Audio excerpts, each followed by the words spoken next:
We call our Earth the blue planet because no less than 70% of the Earth is covered with water. 5 oceans, 117 million lakes, and countless rivers. So there is a lot of water on our planet, and yet there is not enough.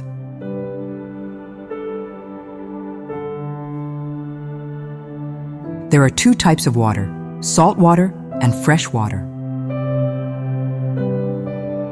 A staggering 97% of all the water on Earth fills our 5 major oceans, but also all the smaller seas and gulfs and bays. All of it is salt water. You can swim in salt water, you can sail on it, but there is one thing you can't do, and that's drink it. Seawater contains 3.5% salt, and our kidneys cannot process this without dehydrating us. Drinking seawater is therefore not an option because it is deadly for us. Neither is it suitable for most animals to drink or to grow plants and trees. Freshwater is drinkable, and it is also useful for agriculture and livestock and countless other ways to use it, both at home and industrial. But hold on. Did I mention that 2 of that 3% fresh water is permanently frozen at the North and South Poles, in glaciers, and on mountain peaks? That leaves us with only 1% of usable fresh water, which is suitable for consumption. Knowing this, one might say that it is a good idea to use this small percentage of fresh water wisely. Unfortunately, that is not the case.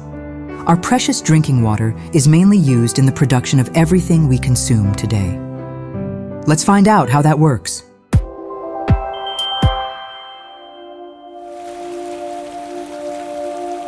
Rain. A lot of people don't like it, but we need it. Rainwater is fresh water and therefore drinkable. It ends up in our lakes and rivers, and if we filter and purify it, we can use it for consumption. I just explained that 97% of all water on Earth is salt water and therefore not drinkable. Deadly even if we drink it. I also explained that of the 3% of existing fresh water on our planet, 2% of it is frozen, leaving only 1% left to consume. To make things clearer, let's convert that 1% to a new 100%. So all our available fresh water on the entire Earth is now 100%. That is all our tap water, but also rainwater, water in rivers, lakes, ditches, and in springs hidden deep underground. In the Western world, we use more than 60% of all available fresh water to meet our daily needs. That seems like a lot, but only 2% of this is for personal use, such as drinking, washing, and watering.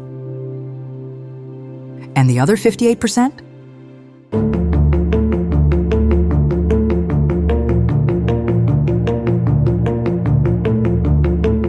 That is used by agriculture, livestock farming, and industry to produce everything we think we need in our modern lives. This is our so-called hidden water consumption. Today, there is equally as much water on Earth as there was 100 years ago, because the amount of water on our planet has never changed. What is evaporated by the sun at one place falls back on Earth again somewhere else as rainwater. And yet there is less usable fresh water than 100 years ago. The first reason is, of course, that 100 years ago there were only 1.8 billion people living on Earth. That number has now grown to more than 7.8 billion. Imagine, 6 billion more people on Earth than 100 years ago. And about 200,000 more people are added every day. Because thanks to our medical science and technology, the daily number of people who die is lower than the number of babies that are born. But our lifestyle has also changed dramatically over the last 100 years. In our current consumer society, we want to have everything available at all times. Did you know that it's been only 50 years ago that most Western countries depended on seasonal fruits and vegetables? People ate what the land in their own country brought them. They had limited variation in fruits and vegetables, depending on the season and where they lived. In order to be able to eat certain things for a longer period of time, they created methods to preserve them, such as salting, sweetening, drying, smoking, jarring, canning, and freezing. But that was it. This changed rapidly from the 1980s onwards. Food suppliers began to import exotic fruits and vegetables from distant countries on a large scale. Good examples are kiwis from China and New Zealand, broccoli from Italy, and the lychee from Madagascar.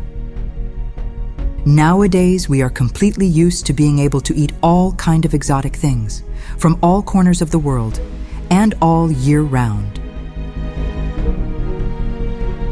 But this comes at a high price for our environment due to the enormous emissions caused by long-distance transport by truck, boat, and plane. And to make it even worse, this applies not only to fruit and vegetables, but also to meat, fish, and poultry. The more exotic, the better.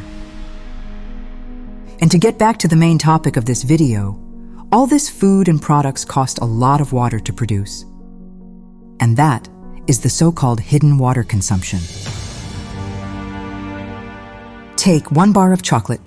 Before you can buy it in the store, more than 2,400 liters of water were needed to produce it. That is equivalent to about 40 washing machines full of water. Most is used for the growth of the cacao plant, but there is also an amount of water used during the final production of the chocolate bar in the factory. How does it taste now? Producing 1 hamburger requires more than 8,000 liters of water. That's part for how many water a cow has to drink to grow a piece of meat the size of a hamburger, but also for processing the meat in the slaughterhouse and the hamburger factory. Just 1 hamburger, 8,000 liters of water. That's almost 90 completely filled bathtubs for just 1 hamburger. Still craving one of the most popular snacks in the world? 1 slice of bread takes about 40 liters of water to produce. A cup of coffee, 140 liters of water. But it's not just the production of our food that uses so much of our precious fresh water. Producing a single t-shirt uses approximately 2,700 liters of water. And a pair of jeans costs an average of 8,000 liters of water to produce.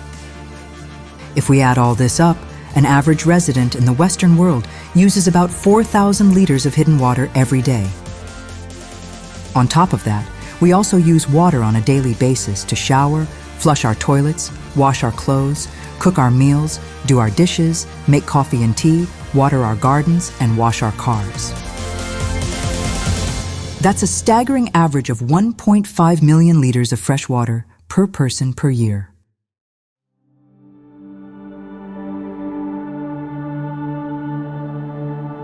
Thanks to overpopulation, industrialization, and therefore pollution, only 0.007% of all water on Earth is now actually drinkable.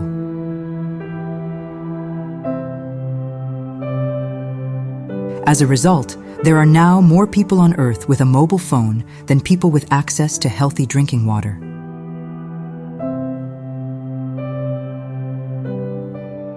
And the irony is that producing a smartphone takes more than 900 liters of water.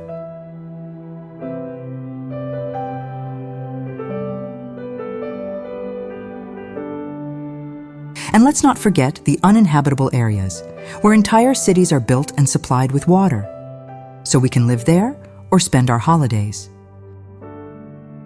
And what about the dry and barren fields in third world countries, which are transformed by the Western world into fertile soil? so we can eat our beloved vegetables and favorite fruits all year round, while a lot of the native agricultural workers have to fight hunger and thirst every single day. All that water has to come from somewhere. Think about it before you buy or order more food than you can eat. Think about it before you throw away a t-shirt after wearing it just a few times. Think about it if you want to buy something just because you feel like buying. In many countries, they struggle because of a huge shortage of fresh water, which not only leads to diseases because large parts of the drinking water are contaminated, but it also leads to high mortality rates because there is simply no drinking water available for the people to drink or to grow food and to maintain their livestock. Just think about it.